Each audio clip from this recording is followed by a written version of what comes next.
உங்களுடைய இந்த பொன்னான நேரத்துக்காக நன்றி. நம்ம இன்னைக்கு பார்க்க போகிறது ஒரு சூப்பரான டிஃப்ரெண்ட்டான ஒரு பிரேக்ஃபாஸ்ட் ரெசிபி தான் பார்க்க போகிறோம்.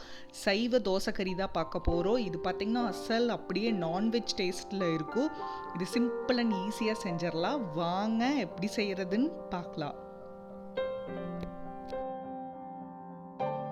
ஃபஸ்ட் இதுக்கு ஒரு பேனில் எண்ணெயை சூடு பண்ணிக்கலாம். எண்ணெய் சூடானதும் கடுகு சேர்த்துக்கலாம். கடுகு நல்லா வெடிச்சதும் ஒரு மீடியம் சைஸ் பெரிய வெங்காயம் பொடியாக கட் பண்ணினது உள்ள சேர்த்துக்கலாம்.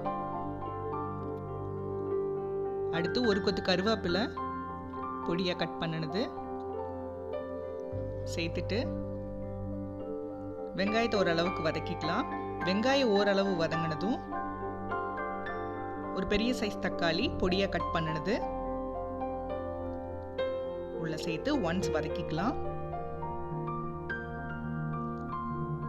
இது கூட ஒரு ஸ்பூன் இஞ்சி பூண்டு பேஸ்ட் சேர்த்துக்கலாம். இந்த இஞ்சி பூண்டோட பச்சை வாசனை போக வரைக்கும் வதக்கிக்கலாம். தக்காளியும் நல்லா மசிய வதங்கிடணும். இந்த ஸ்டேஜில் காரத்துக்கு தகுந்த மாதிரி மிளகாத்தூள் சேர்த்துக்கலாம். 1/4 ஸ்பூன் மஞ்சத்தூள், 1/4 ஸ்பூன் சீரகத்தூள், 1/2 ஸ்பூன் மல்லித்தூள், 3/4 ஸ்பூன் கரம் மசாலா, தேவையான அளவு உப்பு சேர்த்துட்டு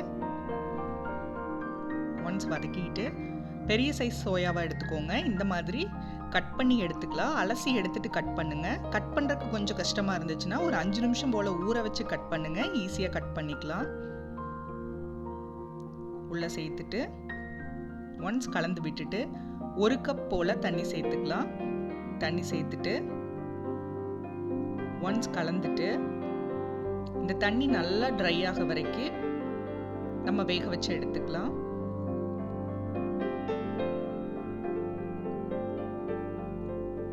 பாருங்க, தண்ணியெல்லாம் நல்லா ட்ரை ஆயிடுச்சு. சோயாவும் நல்லா வெந்துருச்சு. இந்த ஸ்டேஜில்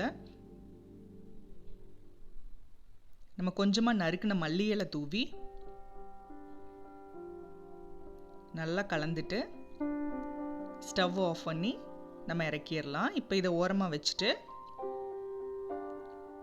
அடுத்து ஒரு தோசைக்கல்லை சூடு பண்ணிக்கலாம். கல் நல்லா சூடானதும் கொஞ்சமாக எண்ணெயை இந்த மாதிரி எல்லா பக்கம் ஸ்ப்ரெட் பண்ணி விட்டுக்கலாம். நம்ம நார்மல் தோசை மாவு அதில் ஒரு கரண்டி எடுத்து இந்த மாதிரி கல் தோசை ஊத்தாப்பத்துக்கு ஊற்றுற மாதிரி இந்த மாதிரி கெட்டியாக ஊற்றிக்கோங்க. ஊற்றிட்டு நம்ம வதக்கி வச்சுருக்கிற இந்த சோயா எடுத்து கொஞ்சமாக எடுத்து இந்த மாதிரி மேலே வச்சுட்டு லைட்டாக அமுத்தி விட்டோம்னாவே அது உள்ளே போயிடும். இந்த மாதிரி வச்சுட்டு இப்போ ஒரு ஸ்பூன் எண்ணெயை நம்ம சுற்றியும் விட்டுக்கலாம். ஒரு சைடு வெந்ததும் நம்ம எல்லா சைடும் எடுத்து விட்டுட்டு திருப்பி போட்டுக்கலாம். மீடியம் ஃப்ளேமில் வச்சு வேக வைங்க.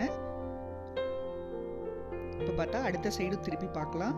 இங்கே பாருங்கள், இந்த சைடும் நல்லா கலர் சேஞ்ச் ஆயிடுச்சு, நல்லா வெந்துருச்சு. இந்த ஸ்டேஜில் நம்ம வெளியே எடுத்துடலாம். இதே மாதிரி மீதி இருக்கிற மாவுலையும் நம்ம ஒன்றா ஊற்றி எடுத்துக்கலாம்.